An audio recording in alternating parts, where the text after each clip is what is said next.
Welcome to PodCapers, the official podcast of A Place to Hang Your Cape. And this week, we're talking about how comics work! Cue the music!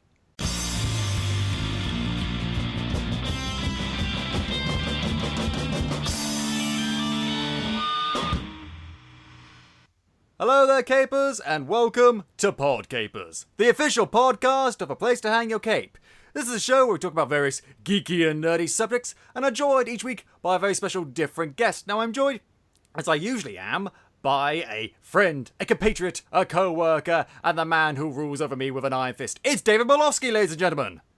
Hello, Capers. How is everyone? Everyone is doing very much well now that you're here. We're also joined by two very special guests, aren't we, David? Indeed, very special guests. We're joined by Tim Pilcher. He's an editor who's been working in comics for 25 years. He's the chair of the Comic Alliance. And we're joined by Dave Gibbons. And if you don't know who he is, you can hand in your geek card right now because I'm revoking it. Welcome to the show, guys. Hello. Hello there. How are you? I'm very well, thank you. Good. Thanks for having us on. Not a problem. Not a problem. How are you doing today, Dave? I'm very good, thank you. Thank you for inviting me along. I'm looking forward to this. Good. You're going to have an absolutely splendiferous time, I promise. Gonna have to try and remember that there's a Dave and there's a David here. I'm going to separate them. Yeah, it could get confusing later. Yeah, but we got plenty to talk about because you two, you've made a book, haven't you? We have. Yes, we have. I've read it. It's a very good book. Oh, good. Well, I'm glad you read it. Good. So you enjoyed it. I've definitely enjoyed it. I think at least if you're going to go on a podcast with two people that have written a book, you ought to read the book. If it's out, you know. I'd say that's the least I could do. So, we need to explain. It's called How Comics Work. Just explain to us how it works. What's it all about? Oh, I don't know. Do you want to go first, Dave, or shall I? Well, I'll have a stab at it, Tim. I've worked in comics for a long, long time, and over those years I've amassed a lot of very arcane knowledge about how to make comics work. And Tim suggested that it might be a good subject for a book. And as I've always loved books about how to draw and how to make comics and loved finding out other people's arcane knowledge, I felt this was a very good idea. Even more so because Tim was going to do the actual writing, and all that I was required to do was to speak into a microphone at some length. So it was a nice, easy gig for me, and not quite such an easy gig for Tim. Yeah. Oh, no. Well, sorry. I was going to say, actually, it wasn't bad at all, because the great thing is Dave's got so much knowledge and information and loves to share it. So, he's not sort of reticent or, holding back. So it was, some interviews you can do with people and you have to really pull the information out. But this was great because Dave is very passionate about the medium itself.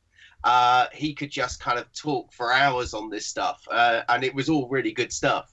So actually, it was a joy to do. And I have to say, I think it's probably the most enjoyable and easiest book I've worked on. Wow, that's saying Oh, something. well, that's good. When it comes to talking, my wife would tell you that the problem is not getting me on, but getting me off again. So I think that my loquaciousness probably was an advantage here for once.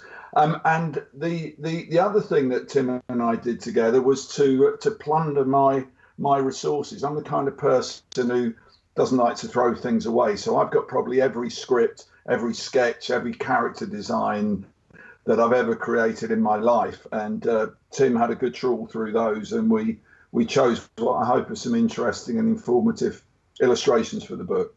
But you chose very well. It's jam-packed for all this, as you say, arcane knowledge. And it's fantastic. And we're going to talk about it and go through it all. We're going to dissect this mother. Cool. Absolutely. Okay. So, what I like about it is that it, as you say, it's how comics work. And it really is how all of comics work. It's all the bit. It's not, because I've read books about writing comics and I've read books about illustrating comics and stuff. it's all those features and more, and how they all work together. So just wondering, how did exactly? Yeah, you obviously got all this arcane knowledge, as you say. How did this come about? You know, what made? What How was did it first the initial start? conversation? Yeah. Well, I mean, I was talking with a publisher who actually approached me and was asking, would I be interested in doing a book on comics, as I've written a few, and was chatting with them. And I thought, you know, they were looking to do something that was more sort of non-fiction, looking at, you know, how comics work, funnily enough. And I was sort of racking my brains looking for an angle or what we could do, and it kind of sort of came to me actually that what's really interesting is that every single creator approaches their comics in slightly different ways. I mean, everyone, obviously there are certain ground rules and things that you need to do, but everyone has their own sort of unique approach and way of doing things.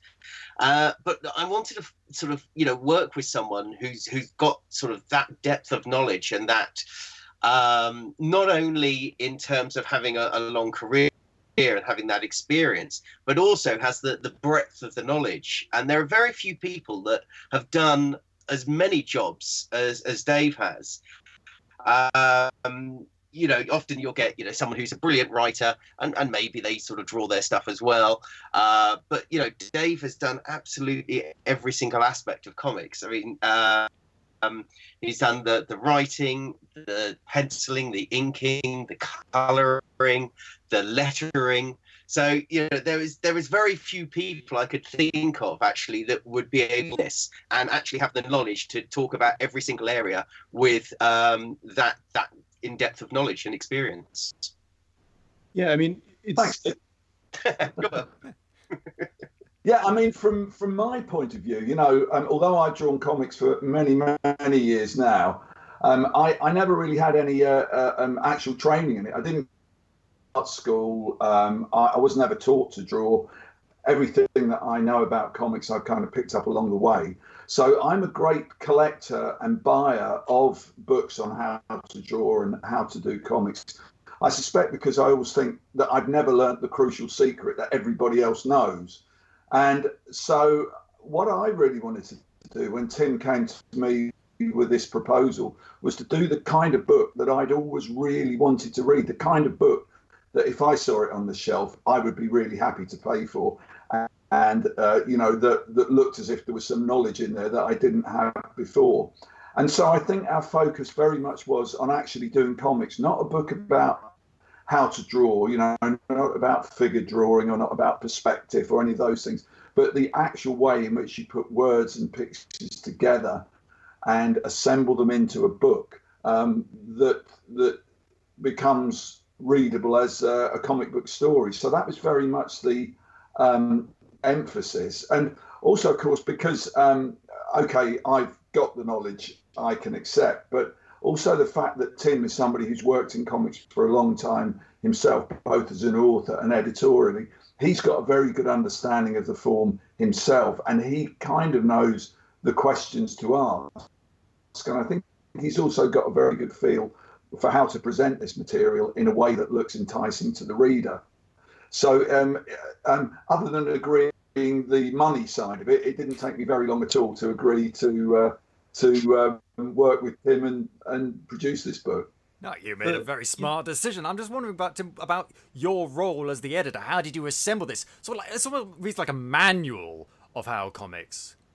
I actually was thinking it almost feels like reading a comic in some chapters because of the way that it's laid out, and especially with the way that the words are interspersed with, you know, the sample images and things like that.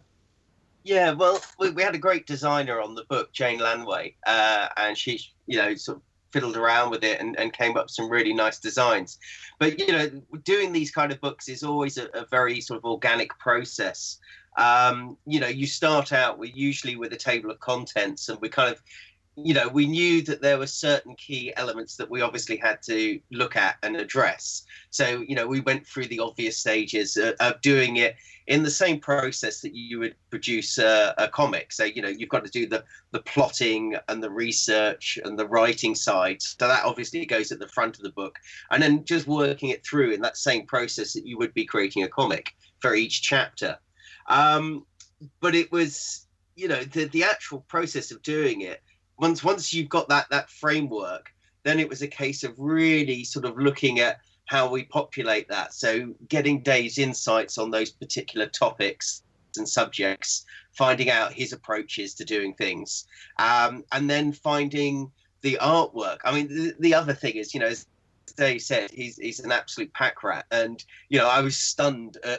There's every kind of warm-up sketch I think, Dave, you've ever done, isn't it? Like in the morning, there's just there's absolutely everything. It's incredible. So that that in a sense allowed us to kind of pick and choose the right images for the right topics, and because there was so much, it was actually quite an easy process. So say we're talking about character designs and stuff, we could say, look, here's some stuff that Dave did for Star-Lord, the original Star-Lord character from the 70s IPC comic. And, we could say, okay, well, we can use that in the sense for developing character designs. And so, it kind of, there was a slightly organic process where it all kind of came together. Yeah, because I think it's quite interesting. I think your remark about it sort of looking like a comic is quite an interesting one, because I've always felt that with reading materials, there's always a very kind of happy space where there's just enough pictures and just enough words. And that's why I've always loved not only comics, but really well-produced magazines as well. And I think that with the design of this book, we've got that kind of happy balance between pieces of text and illustrations. I think we must give the designer a lot of credit for integrating this stuff and actually giving it a kind of narrative and a variety that makes it enticing. Yeah, I think it was when I got to the section on word balloons and positioning that I really started to notice it, because obviously that's exactly what you were talking about, the sort of that zigzag across the page. Yeah.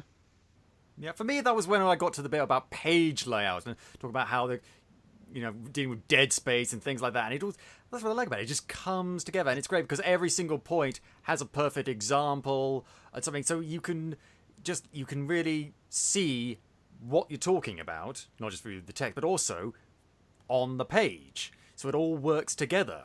Well, of course, the thing they always say in comics is show, don't tell. So I guess we're showing and telling. I think also to the point that Tim made about me holding on to everything, I think I remember reading somewhere, it's a quotation from a much more famous author than Tim or I, and it was along the lines of, if you keep a diary, one day the diary will keep you. And certainly we've got a very nice book here out of the stuff that I kept, and I also got a very nice book out of Watchmen with all the notes and sketches I'd kept for that. So if you are in the creative business and you've got some drawer space, it's not a bad idea to salt that stuff away for future reference and, who knows, fun and profit. I mean, I sometimes I design little characters using this online program thing that I've got, and I could just keep all of them in my documents. Just every single little character that I create or everything little thing that I write down, I just hoard it like a dragon with his gold. Yeah. Yes. Cool. Exactly. Yeah. So I was just going to ask. I mean, was there any particular sort of images or things that stood out for you as kind of highlights? Was there stuff that you were in? Oh, I really love seeing that. Oh, God, there was one bit which I really liked, which was about the backgrounds and stuff, and it was this sci-fi landscape thing. I can't remember who who drew it, and just talking about that, and that really stood out for me because I really like those sorts of conceptual art stuff. It's like the stuff that Ralph McQuarrie did for Star Wars and things like that. That really stood out for me. Oh, I know. You're talking about that would be in the colouring section. That would be the Angus Mackay stuff. Yes, that was it. Yes, because I like it when that stuff seems so beautiful and serene, but also pops. Yeah. I mean, one of the things that I would say that is particularly true about the way comics work and about this book that's the way comics work is, and I think one of the things that always has attracted me to the field and I got a lot of pleasure from is that it's a very collaborative medium. You know, you do as an artist tend to work with a writer or vice versa. You as a writer work with an artist. And certainly as far as the stuff you're talking about is concerned, that was some of my work, I think, that was coloured by Angus Mackay. And I think we've even got some examples of his solo work. And Angus has been a friend of mine for a long time, and we really completely understand each other. I can send him the simplest of drawing and he'll know exactly how I want it to be coloured in, and we'll sort of bat things backwards and forwards over the internet, as you can now do. And to me, that is one of the great joys. And I mean, I'm not just saying this to puff Tim up, but, you know, I'd wanted to write a book on how to do comics for a long time, but I think that it would not have been as good a book as it has been, as it is with Tim's input, because, you know, I think, again, to quote someone else, it's very true that the whole is often greater than the sum of the parts. So, it's very, very appropriate that we should write a collaborative book on collaboration. Yeah. And you talked a bit about that in the book. There was a bit that I really liked about how comic teams have changed over the years. Some of the smaller companies are much smaller, more compact teams. Other teams like Marvel have much bigger teams. I thought that was interesting to read about. Yeah, I also liked how in a lot of the sections you're writing about how if you're doing this for yourself versus if you're doing it for someone else, like especially in the penciling and the writing sections, how it's like there's shorthand that you can use, but there's sort of like the best practices when working with a team and those sorts of things. I thought that was an interesting element, especially as, you know, you've worked with on both sides of that spectrum, or on both sides of the table. It's interesting, really, because the American approach to doing comic books was very much based on a production line. You know, a lot of the people who did the early comics were from the Jewish community of New York, who previously had been working in the garment business and had a method of assembling clothes that involved, you know, one person doing the cutting, someone else doing the stitching, someone else doing the finishing. And initially, comic books were done in those very buildings in that way, where one person would sketch it out, the next person would do type pencils, the next person would add lettering, then they'd add inking, and there were even subdivisions between who in the faces and so. So you know that's a whole technique of producing comics there. And I also found, actually doing comics myself, that there were efficient and inefficient ways to work. I mean, art isn't all about efficiency, but if you're doing comics, you've got to produce work consistently to a deadline. So it's actually a really good idea to have a method. And so I evolved a way of, you know, and then pencils and then inks and then colours that makes sense, and also means that you've already taken care of the most important things, rather than leaving pages half blank with none of the problems worked out, and everything becomes a last minute scramble and looks very ragged and uneven. So it's the rigors of doing work in the world that means that method, and this is a particular method, and it's sort of similar to the way that most comic artists work, but it's got a few little tweaks or a few little you know, innovations of my own, I think. Yeah. No, I think, you know, what I found interesting was, obviously I was learning Dave's techniques and skills as we were doing the book.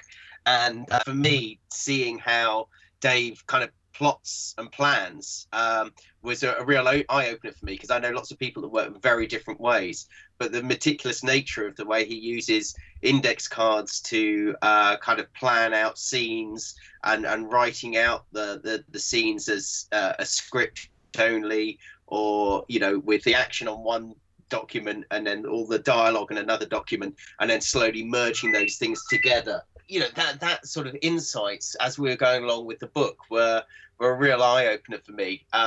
Just seeing how sort of Dave brings that sort of stuff together. But it's interesting what we were saying about, you know, comics is it's one of those weird art forms that sort of sits on in a hinterland between sort of fine art and commercial art. You know, a lot of people that sort of create comics, I think, particularly if you're an auteur and you're doing stuff for yourself, you feel like obviously you're creating art, which you are, but very often you're also having to do it to a deadline and to be professional.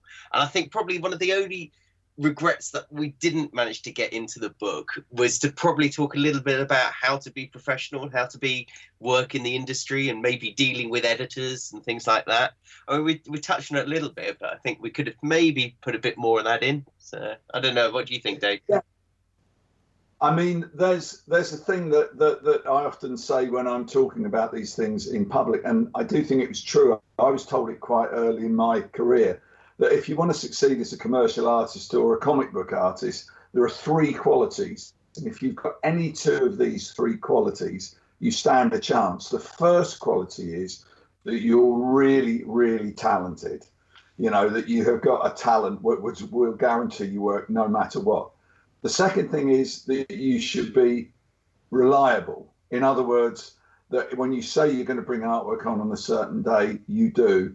Whether it's well done or whether it's not so well done, the fact that it's done at all, the fact that you reliably will bring in something is a huge point. And the third point is you should try and be a nice guy, because it is a very small world, comics, that you're going to run into the same people over and over again. And if you're a prima donna, or you're bad tempered, or you don't get on with people, you're going to find it very difficult to make your way.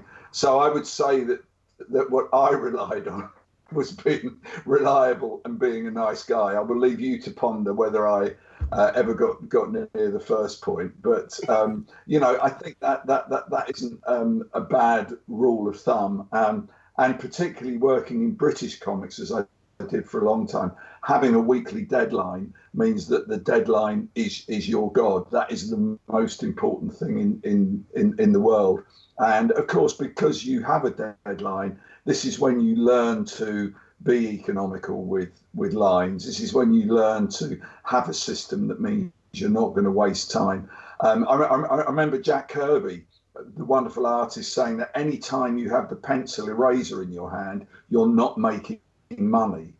So the thing is to take care of mistakes, as it were, before they happen, to anticipate mistakes, and to try and do every stage of the job on a confident foundation, so that it's only going to be minor changes that you have to make as you go along.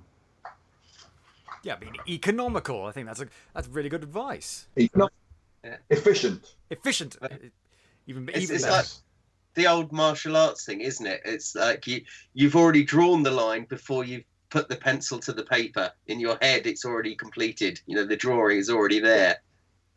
Yes, I mean, you always find if a drawing goes wrong that you've missed out one of the crucial stages. You know, I mean, when you're talking about figure drawing, basically what people want to do, when you first start off as an artist, you're fascinated by surface detail. That's actually the least important thing. The most important thing is the gesture of the figure, what the figure's doing. So that's the first thing you have to get right.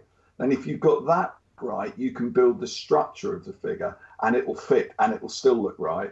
And then when you've got the structure right, then you can add the detail to it. But if you start to do the structure and the detail before you've got the gesture, or you miss out the structure before you move on to the details, you're going to have a problem. So it's actually, you learn a sequence, you learn a way to get to a specific result. And if you made a mistake, again, just as in the martial arts, it was probably not the step that's let you down, but it was the step before that put you in that position. Yeah. I mean, I guess you could say the same thing about writing as well with the structure. You know, it works exactly the same, that if you start with the little details, you're not really going to get the story as a whole.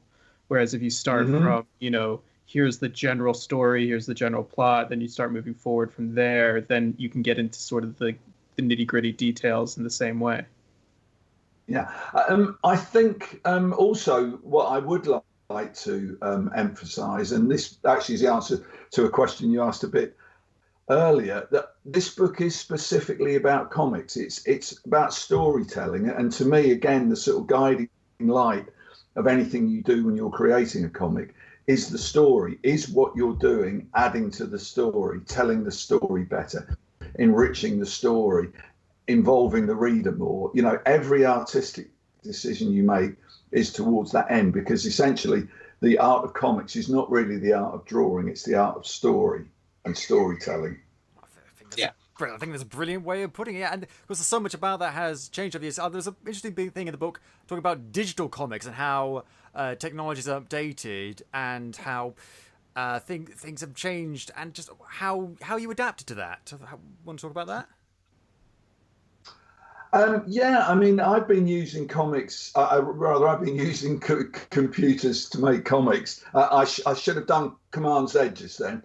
I've been using computers to do comics for a long time now. It became clear to me in the early 90s that, you know, this was the way forward, because comic colouring was starting to be done like that. And now, of course, computers are everywhere in comics. I do my roughs on a computer. Well, I write my scripts on a computer. I draw my roughs on a computer. I pencil it. I often ink it on the computer. I certainly colour it. I then deliver it to the editor via the internet. So, I mean, really, there is no area of comics that computers aren't in. However, it's easy to lose sight of the fact that it is just a tool. I mean, it's really no more than a pencil. It's whatever equipment you use to get the job done. And it's very easy to be seduced by what the computer can do on its own. You know, everybody, when they start to use Photoshop, sort of puts lens flare on and does wonderful gradient coloured backgrounds and uses patterns and, you know, gets through all the different filters that you can use. But once you've got that out of the way, then you can actually start to use it as the tool that it is. And really what I do now, although I'm drawing digitally, I've just got digital equivalents of the tools I would use anyway. I've got the equivalent of a blunt hard pencil that I would do my layouts with. I've got the equivalent of a sharper pencil that I would do the final details with. I've got my equivalent of the ink pen and the ink brush and the painting brush. So, you know, it's really a way of replicating exactly the same technique, but digitally. And of course, with the wonderful added bonus that you don't ever run out of your favorite paper, or you don't ever run out of ink or that particular color marker. You know, you have infinite supplies of everything. And the thing that I would also say, and this is a quote from my collaborator, Angus Mackay, is the best thing about doing comics on the computer is that you can change your mind indefinitely. And the worst thing about doing comics on the computer is that you can change your mind indefinitely. So, you know, you have to really resolve that. And just as I was saying, you're not making money if you've got the eraser in your hand rather than the pencil. When you're hitting Command Z, you're not really making money. So, you know, just as with real drawing, try and get it right. But then, Dave, that also comes into where the sort of commercial aspect, I think, of comics is actually a kind of a boon, because, you know, there's that always that joke of, you know, with or adage with an artist is knowing when to leave something alone, you know, when to finish. Yeah. And when you've got those deadlines, you know, you don't have a choice. You've got to go, well, you could carry on noodling forever, but actually you just got to get that out to your editor. Yes, that's true, and that applies whether you're doing it analog or digital. And as I say, that's why if you always move from the, as it were, the general to the particular, no matter when the clock stops, you're still going to have hopefully a good drawing that tells the story, even if it isn't dripping with gorgeous detail. Yeah, because you can have the most detailed, most glorificationist picture ever, but you're always going to want to and any artist is always going to want to change something about it. And you could take one painting and have the artist work on it forever. It's never going to be perfect, at least in their eyes. So you've got to learn to when to and you could stop. Also have the most you could also have the most detailed drawing and have it not move the story forward at all, or bring it to a screeching halt, or just add nothing to the story in that way. Yeah. Well, that's true. I mean, there is a thing that I've said before, and it was one of the kind of Hollywood moguls, somebody, I think it was Sam Goldwyn, who would read a script, a screenplay movie script, and he'd stop and say, he'd sniff and he'd say, "I smell a writer." And one of the things when you're telling a comic book story is you don't really want them to stop and admire the scenery. You want them to get on with the journey, which is why, to me, I mean, there are some wonderful artists who do fully painted artwork in comics, but I sometimes question whether that is true comic art, because it does kind of, it's sticky, it holds you back, it doesn't let you progress through the story. And I personally, my favourites tend to be artists who give you everything you need to know, maybe make you think you've seen more than you actually have, but again are directed just towards moving the story on. And that's kind of why I draw the way I do, to draw accurately and hopefully in an interesting way, or in a way that's got a character to it, but something that isn't too oppressive or too much of a demonstration of my drafting skills.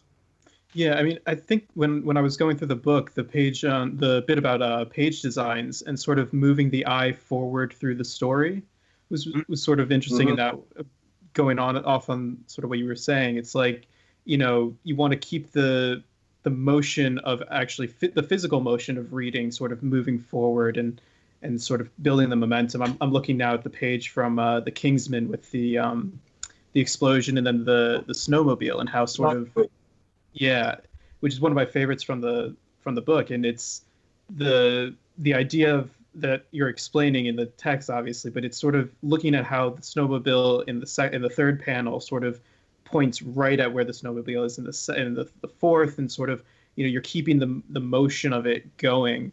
I was reading Preacher recently and just admiring again how Steve Dillon's way of, I feel like he keeps you turning the page in a similar way. It's the idea of keeping the story sort of just going forward. And so I found that section on page design similarly just fascinating. Especially in some senses, it's a bit like being a stage magician. It's about misdirection, or not misdirection, but direction and sleight of hand. To make the viewer look where you want them to look, and that to me is one of the first things that I figure out when I lay a page out. And of course, what's a really important part of that is the placement of the word balloons, and that's a really important skill to learn. I did some work recently with the Oxford University Press, who have done a series of what they call graphic texts for schools, and they had some fantastic writers and some great artists, and my job was basically to make sure that they were doing the comic bit of it properly. And a couple of these really good artists, the first elementary mistake is they had left no room for the word balloons. So the drawings were beautiful, but they didn't actually support the reading of the page. Once they were given direction, they very quickly put that right, and indeed excelled at it. But that's something that is often overlooked when it comes to drawing for comics, but is actually one of the most fundamentally important things to the flow of the story. Yeah. So Tim, sorry. So go ahead. So I was going to say, Tim, as an editor, is that something that you're sort of monitoring and on the lookout for when you get sort of the thumbnails and that sort of the early pages? Well, I mean, flow is kind of the crucial element. I think there was something that was saying that the eye only really spends something like about 3 or 4 seconds on a panel, and if it is spending time too long on a panel, you are messing with that pacing. I mean, the good thing about comics is we all read at our own pace. So unlike film or cinema, we're not dictated to by, the filmmaker rattling the story along. So we can take as long as we like, but there is a kind of an optimum reading sort of speed, and anything that kind of gets in the way of that, I think, becomes noticeable. I mean, it's that whole thing of breaking the fourth wall. You've got to, I always joke that kind of the best artists are the artists that are, in quotes, invisible, that you don't stop and you don't go kind of like, oh, look at all that kind of detailing and look at that. It's there, but it's not shouting out to itself, as Dave was saying. So as an editor, what we used to do when I was working at Vertigo is our job was actually a lot of the ballooning was done by the editorial. I'm not sure if they still do that, but my boss at the time, he was very on that, because he was aware that you can have fantastic flow of art, but if you've got somebody who's come in, like a letter or someone who doesn't really know what they're doing, if they slap the balloons in all the wrong places, it can just destroy a really nice flow on a page. You know, there are two sort of flows that go on that have to be in simpatico with each other. So you have the flow of the balloons and the flow of the artwork. So you've got to work around the artwork. And the obvious thing, you know, there's such crucial things I've seen where people have put, you know, balloons not only in the wrong place because of the flow, but maybe covering like a crucial piece of artwork, or it just kind of jars and gets in the way. So yeah, there's all those considerations, and also not putting too many words in a speech balloon. You know, you've got to have something. What is it, Dave? I think it's like about 30 words. About 30 words, yeah. About 200 words a page is the rule of thumb. Yeah, and any more than that, then you're starting to fight with the artwork. So it is always about getting that balance between the text and the image, so that they both, you know, sort of set each other off perfectly, as Dave was saying earlier. I was going to say, you have a line in here about the dialogue that's basically saying that, you know, if you don't need a word, drop it, and like say it as short and succinctly as possible. Yeah, absolutely. I was going to say that I actually broke into comics by doing balloon lettering. So I generally letter my own work, which means that I've got absolute control over where all the elements appear. And also, of course, to that point that Tim made about not sticking balloons over things that have got important drawing, you can also do the lettering to save yourself drawing certain things, whether it's feet or whether it's background detail. But it's quite a handy thing to do your own lettering. And certainly, yes, this point of view of again, it comes down to efficiency and self-editing the words that you write the same meaning across in the minimum number of words. I mean, I've always had huge respect for Alan Moore as a writer, and as you know, I was lucky enough to collaborate with him on several things. I remember there were 2 pages of Watchmen, the only 2 pages I ever questioned, where somebody was talking as they were fighting. And I said to Alan, you know, when you draw this, it just doesn't look right. There are too many words to be said in the time that the action takes. And Alan said, you're absolutely right, Dave.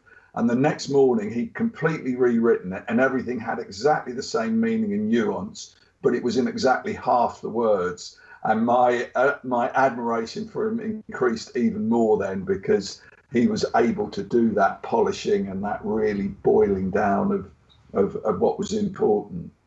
Going back to that show, don't tell motto, which is always very useful no matter what you're doing when it comes to writing. And I'm just wondering how this all relates to the panel design, because I've written comics in the past just myself. And one thing I always wondered is how you managed to interpret that through the panels and how you lay that out.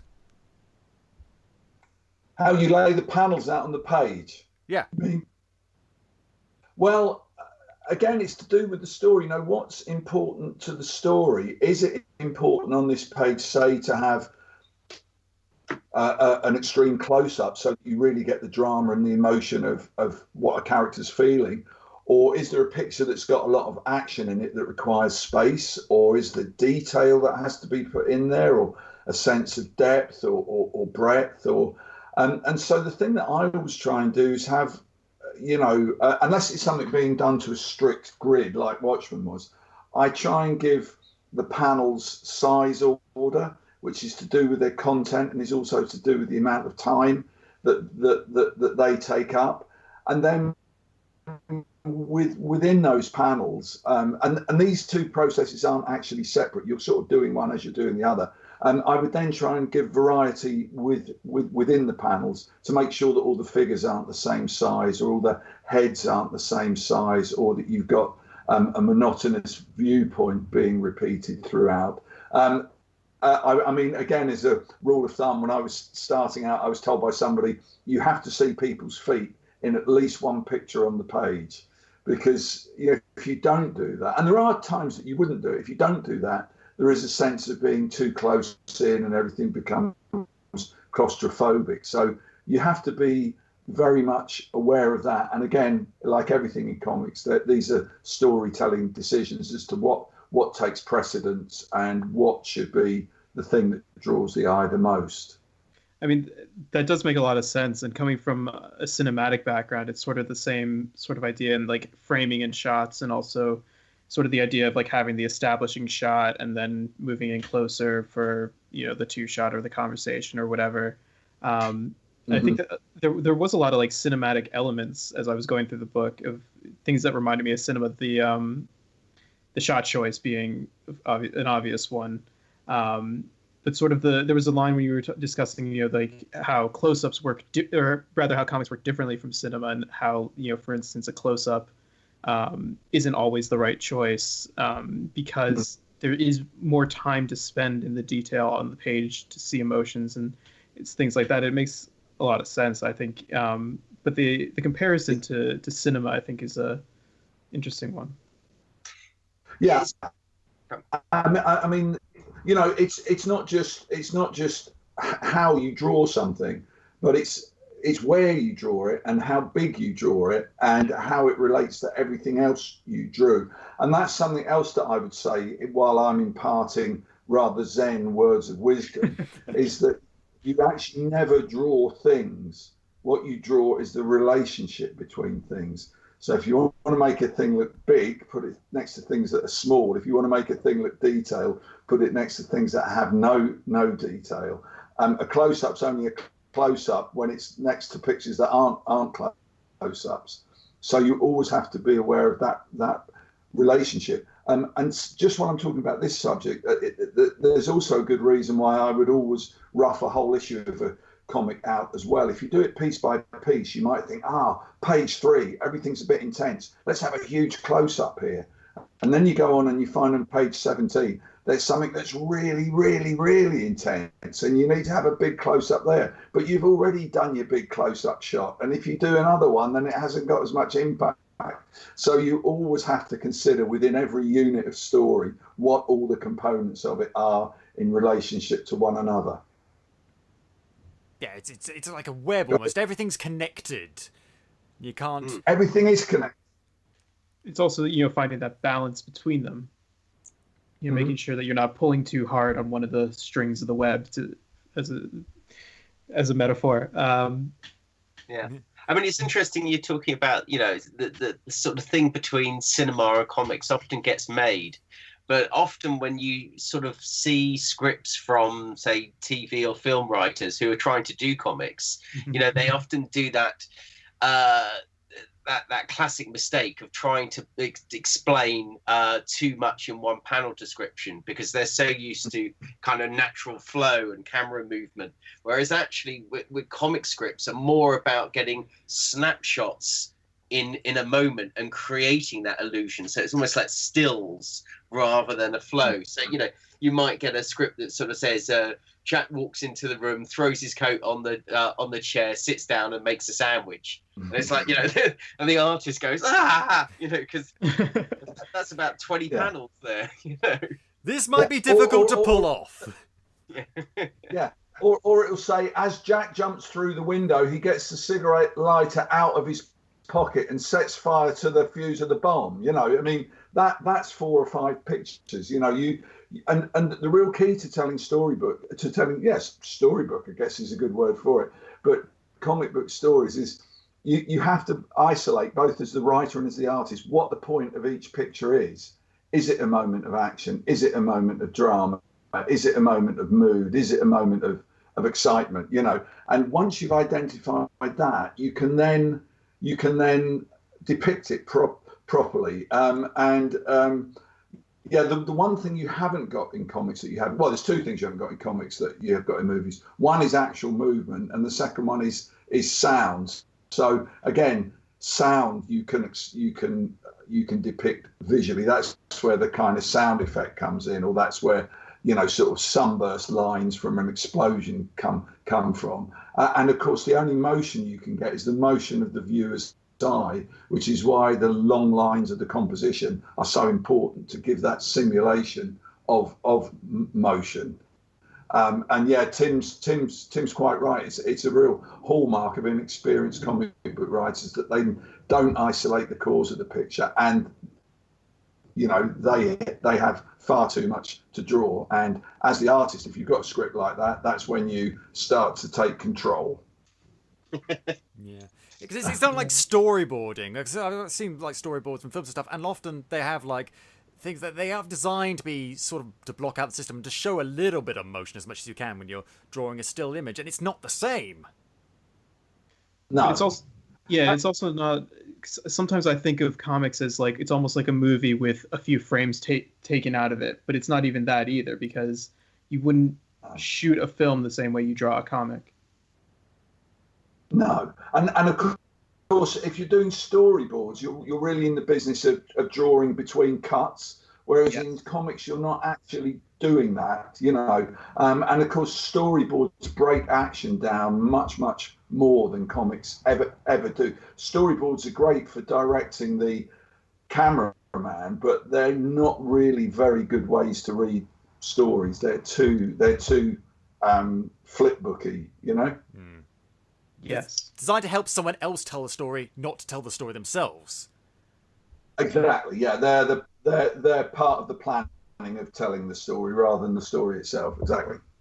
Interestingly enough, though, you see, you don't get that many storyboard artists becoming comics artists, but you do get a lot of comics artists becoming storyboard artists.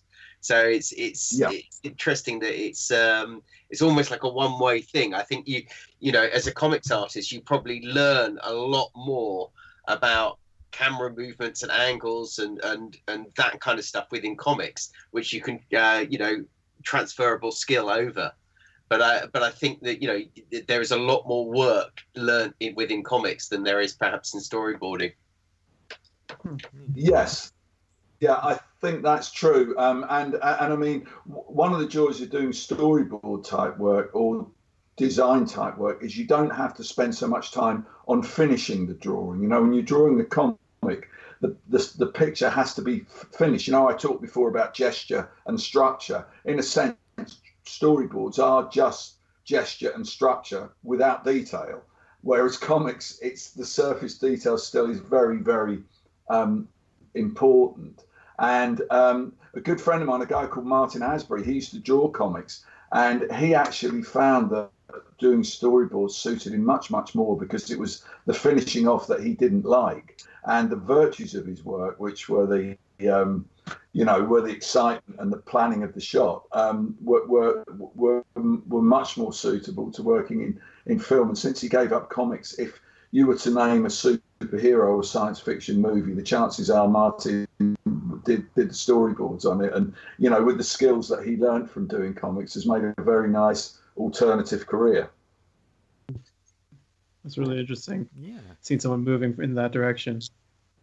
No, I was going to say there's quite a few. I mean, Duncan Fegredo's recently done stuff on Rogue One, and I think Sean Phillips has done some stuff. So there's a lot of guys that, and I think it's an interesting thing. I think, one of the classics is that, not many people got rich doing comics, and it's kind of one of those things. You do comics primarily because you have to have a passion for the art form. I think that's the overriding factor. You shouldn't be chasing the money. But there's obviously lots of money to be made in film. So lots of artists do the film stuff to get in a bit of cash so that then they can fund doing their comics. And I think that's a really nice kind of balance because you're getting, two sides. But I think, that's one of the takeaways I would say is that only do comics if you really, really love them. Yes, I think if you want to draw comics, and I always say this to people who want to break into comics, you have to really, really love drawing, because you are going to be sat on your own in a room for 8 or 9 hours a day drawing, and so you've got to really, really like doing it. There's one other difference between storyboards and comics, which is that probably everything that I've drawn in the past 30 years or however has seen print. You know, very little of it has been thrown away or not seen. But if you work in storyboards, nearly everything you do is never seen. I mean, you do get the occasional, you know, art of the movie where they might reprint a few frames, but you do hundreds and hundreds of drawings, most of which end up in the bin because they change the screenplay or they decide to go in a different direction with it. And that's rather a strange discipline, that you're not really drawing for posterity or for people to look at in a critical way. You're just doing it as a purpose, and once it's done, then it's waste product. So that's another thing that's different about the disciplines, I think. But most people who work in not so much storyboards but in commercial art, who do illustration, cannot believe the speed at which comic book people work anyway. You know, to turn out, as I would do at my peak, 4 pages a week with maybe 5 or 6 pictures on a page, you know, do 20 or 30 completely finished drawings a week. Most people who work in advertising would be really happy if they did that in a month or maybe even 2 months. So it is very drawing intensive, which is why you have to make sure you've really got the fire in your belly to do that. And if you, as Tim says quite rightly, if you're doing it for money or fame, you're wasting your time, really. It's not a career, it's a life. Yeah. No, It's a vocation. Yeah. Absolutely. Yes. Damn it, where is it? There's one other thing I want to talk about. It's that what I like about it is how you ended off with talking about lots of practical exercises and how you can. I mean, you talked about how you left out stuff about, you know, how you get ahead in the industry, but I think the stuff that you've included is really good just for helping people who might want to get in the industry, seeing how they can do it and how they can hone the craft. Yeah. Well, I mean, a lot of people look at comics and think, oh, I'd like to draw comics, and they perhaps do what I used to do when I was growing up. They keep drawing the same thing all the time. They keep drawing Superman, or they keep drawing spaceships or barbarians or stuff, you know. But you really need to get away from that. So the exercises we put in are quite simple exercises, you know, things like, well, I'll let people buy the book and find out what. Exactly. Yeah, don't give too much away, God. But you know, quite simple things that just help you to think in a slightly different way, or be a little bit more analytical of what you're looking at. But I think you know, the real thing is that all you can do is give people suggestions and exercises. And what I hope the book doesn't do is to say, this is how you have to do it. Yeah, because when I was young, got. So when I was young, my parents got me this book, How to Draw Comics the Marvel Way, because I was really into comics, obviously. So I tried doing it the Marvel way, and wouldn't you know it, I wasn't very good at it. So I well, no, I mean that actually is a pretty good book written by people who actually really know the industry. It isn't the kind of book where you sometimes suspect with these how to draw books, someone says, oh, comics are popular, I'll just draw a few comic type pictures. You know, I like to think with my book and with that Marvel, how to draw comics the Marvel way, because they're by seasoned professionals, what you're getting is the real deal. But yeah, I mean, there are certain prescriptive things in the Marvel book that perhaps stifle creativity or variety a bit, but there are still some of the really basic things in there you need to know. So the best thing you can hope with any how to draw book is you give people a foundation or some inspiration or some approaches that they haven't thought of before, and then really it's just a question of their own talent and their own drive to do things. And of course, you don't have to draw comics as a full-time career. You know, I mean, you can get yourself published on the web these days, and you might just want to draw comics for the fun of doing it. And so if it only increases your own pleasure in drawing and in telling stories, then it's worthwhile, you know. Absolutely. I mean, I did take something away from the book, was that because before I was very young when I read it, and I just read comics, and I was just I just saw it was on the page. But this made me think, you know, about the level of detail that goes into it, the processes behind it, things like perspectives, and you know how you lay out the character stuff, all of which was in this book as well. So even if it's not something you can do yourself, you can learn something from it. Yeah. Yes, I think you can. I think the other thing about this book in particular is that it's not a how-to. It is what it says on the page. It's how it works.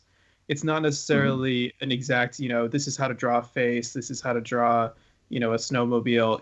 This is sort of the general knowledge that you need to put it all together. Yeah. Mm-hmm. I think one of the other things that, is important for the book is that, because it covers that broad range, it's really the sort of book that works for someone maybe who's just a comics writer, and it will give them insights into how the artist works. And conversely, the other way around, that, if it's an artist that's looking for stuff, they will find obviously all the information and insights about drawing, but equally the whole beginning bit about planning and writing and scripts and that kind of side will give them an insight. So, depending on which point you come from, they'll have something there for both writers and artists to get the other side of the coin and to get those insights. Mm-hmm. Yeah, absolutely, absolutely. And as we said, this is why I like it so much, because it's an overview. It talks about the writing and the artistry and the lettering and all sorts, and that's what I like. It's the comic, the whole thing, the medium almost being dissected. I mean, I would like to think as well that even if you're not a writer or an artist, if you are just someone who's a fan of the medium, that there'll be stuff which will enrich your understanding, your appreciation of what goes on in comics. And I mean, I just love to find out behind the scenes secrets. I mean, sometimes when I'm working away drawing superheroes or science fiction, I'm listening to stuff on the radio like Gardener's Question Time, and I've got no real interest in gardening, but I love to hear these people who have got an interest and who have got a knowledge talk about it. So I think that there are things in this book that people who are comics readers will perhaps be a bit surprised at, or will explain things that they were previously a bit mystified about as to how certain effects were got, or how people managed to do comics in the way they do. So, we've tried to keep it interesting enough for the general reader, but specific enough for the person who really, really wants to find out more and practice the art of comics. Yeah, even if just a big, say, Dave Gibbons fan, and you just like his artwork, there's a whole load of stuff that's never seen print before. So, it's a real chance to kind of have a sort of a peek behind the curtain, and sort of see all this stuff that, one of my favorites was discovering a layout for a Starsky and Hutch annual from about 1978, which I didn't even know David drawn. It was like, wow. I had no memory of it. Just go back to what Dave was saying before. I think even just for me as a comic reviewer, it's given me more things to think about when I'm going through a comic, to pick out, like, is this good? Does it work? What I'm thinking, I can sort of spot a bad comic, but you can't always articulate exactly what it is that's bad about it. And, if you can say, oh, it's that the lettering is in the wrong place, or, the flow of the panels is just sort of off or awkward or doesn't make sense, it gives you a bit more to latch onto. Yeah, I hope so. Absolutely. So one last thing, guys. How can we get our hands on this wonderful text? Well, it comes out officially September the 20th. We're doing a launch at Orbital Comics in London on Wednesday the 20th of September. We are also going to be at London Super Comic Con, which is in about 2 weeks' time, on the 25th to the 27th of August. And then we're going to be also signing on Thursday the 21st at Forbidden Planet in Newcastle. So you can catch us at the comic show or Orbital on Wednesday the 20th, or FP in Newcastle on the 21st. Yeah, that Capers, that's where you can get your hands on this. And it's obviously available on Amazon and all good comic and bookstores. Absolutely. Everywhere. We'll include some links in the show notes to where people can find it if they want to pre-order it as well. Yeah, well, it's available for pre-order from Waterstones and other bookshops as well. So, at all good comic emporiums. Exactly. Brilliant. Well, thank you so much, Tim and Dave, for joining us today. It's been an absolute pleasure having you on the show. Well, thank you. You're very welcome. Thank you very much for your Thanks, guys. interest. And it's always nice to speak to people who have a knowledge of the field in which we've laboured for so long. Absolutely. No, not at all. Not at all. And thank you very much, David, for joining us today. Oh, absolutely. Yes, thank you, David, too. Our editor in Cape, David Milosky, thank you very much. Now, you can listen to this show on iTunes, Podbean, YouTube, or at aplacetohangyourcape.com/podcapers. If you do go on iTunes, leave us a review. We want to know what you think about the show. Do you like it? Do you not like it? Let us know. I promise I won't hunt you down and murder you in your sleep. Also, you can find us on Facebook, Twitter, Instagram, blah, blah, blah, blah, blah, at AP2HYC using the hashtag PodCapers. We're on the Weeby Geeks and Tangent Bound Network. Check us out there. Also, we have a Patreon. You want to check out our lovely rewards, some of which involve us here at PodCapers? Check us out there. So, thank you very much for joining us, Capers. This has been PodCapers, the official podcast of A Place to Hang Your Cape. Cue the music!